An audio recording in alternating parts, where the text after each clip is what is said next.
రాష్ట్ర మంత్రి కొండవల్లి శ్రీనివాస్ సమక్షంలో గంట్యాడ మండలం చంద్రంపేట గ్రామానికి చెందిన పలువురు వైకాపాకు చెందిన గ్రామస్థాయి నాయకులు కార్యకర్తలు తెలుగుదేశం పార్టీలో చేరిక. కొమ్మినేని శివరావు ఆధ్వర్యంలో తెలుగుదేశం పార్టీలో చేరిన మాజీ ఉప సర్పంచ్లు, వార్డు మెంబర్లు. తెలుగుదేశం పార్టీలో చేరిన వారిలో వైకాపా నాయకులు, కార్యకర్తలతో పాటు 150 కుటుంబాలు. రాష్ట్ర మంత్రి కొండపల్లి శ్రీనివాస్ కామెంట్స్. కార్యకర్తలకు కష్టసుఖాల్లో అండగా ఉండే ఏకైక పార్టీ తెలుగుదేశం పార్టీ. చంద్రంపేట గ్రామ అభివృద్ధికి బాటలు వేస్తాం. పార్టీలో చేరిన నాయకుల గౌరవాన్ని పెంచేలా అభివృద్ధి సంక్షేమ కార్యక్రమాలు చేపడతాం. మాపై నమ్మకంతో పార్టీలో చేరినందుకు ప్రతి ఒక్కరికి ధన్యవాదాలు.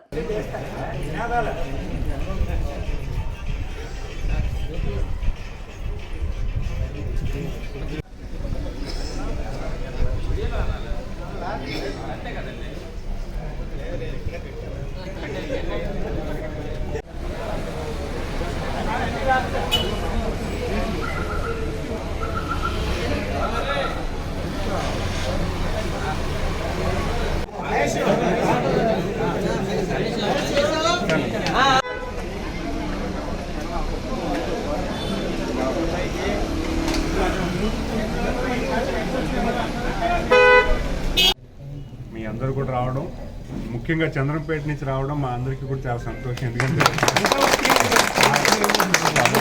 తాతయ్య గారి దగ్గర ఉన్నప్పుడు ఒకప్పుడు బాగుండేది. తర్వాత కొన్ని నిర్ణయాల వల్ల పార్టీ గ్రామంలో మాకు కొంచెం వీక్ అయింది. మీరు రావడం ఖచ్చితంగా గ్రామం మాకు మళ్ళీ బలం చేకూర్చేలా ఉంటుంది. గ్రామ అభివృద్ధి కోసం, గ్రామ డెవలప్మెంట్ కోసం మాకు ఇచ్చినటువంటి వినతులు అన్నీ కూడా ఏమున్నా కూడా చూసా తప్పకుండా చేస్తాము. ఎవరికి ఏ ఇబ్బంది వచ్చినా, ఏ కుటుంబానికి ఇబ్బంది వచ్చినా కూడా మేము పనిచేయడానికి సిద్ధంగా ఉన్నాము.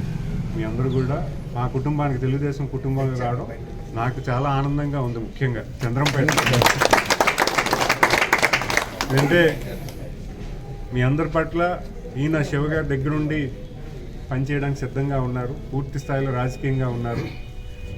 ఏ ఇష్యూ ఉన్నా కూడా మీరు ఖచ్చితంగా రండి, శివగారిని పట్టుకుని రండి. ఖచ్చితంగా అన్ని పనులు కూడా చేయడానికి సిద్ధంగా ఉన్నాం.